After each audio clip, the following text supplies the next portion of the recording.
पुढची एक मोठी ब्रेकिंग न्यूज येते आहे विदर्भातनं।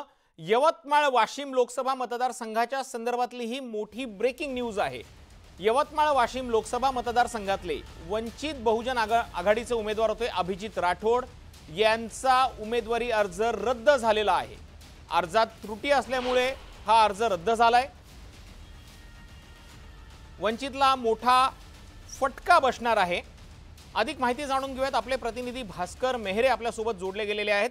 भास्कर, हा अर्ज रद्द झालाय, कोणतं नेमकं तांत्रिक कारण दिलं गेलेलं आहे? काय नेमकी त्रुटी राहिली होती म्हणून हा अर्ज रद्द झालाय? तुषार, हा वंचितसाठी एक मोठा धक्का आहे। अभिजित जे आहे त्यांचा जो अर्ज आहे तो अपात्र ठरवण्यात आलेला आहे। त्यातले जे काही कारण दिलेले आहे, मात्र नेमकं म्हणजे पर्टिक्युलर असं कुठलं कारण आहे का ज्यामुळे हा अर्ज रद्द करण्यात आला हे अजूनपर्यंत सांगितलं गेलं नाहीये। मात्र जो अर्ज रद्द करण्यात आलेला त्यामुळे संपूर्ण राजकीय क्षेत्रामध्ये खळबळ उडालेली आहे।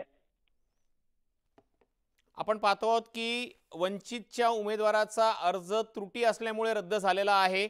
भास्कर, जी माहिती मिळते आहे त्यानुसार वंचितनं ऐनवेळी उमेदवार सुद्धा बदललेला होता। मात्र आता नेमकं काय कारण झालेलं आहे की ज्यामुळे अभिजित राठोडांचा उमेदवारी अर्ज रद्द करण्यात आलेला आहे?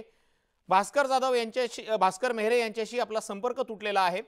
पण आपण पाहतो आहोत की वंचितला यवतमाळ वाशिम मध्ये मोठा धक्का बसलेला आहे।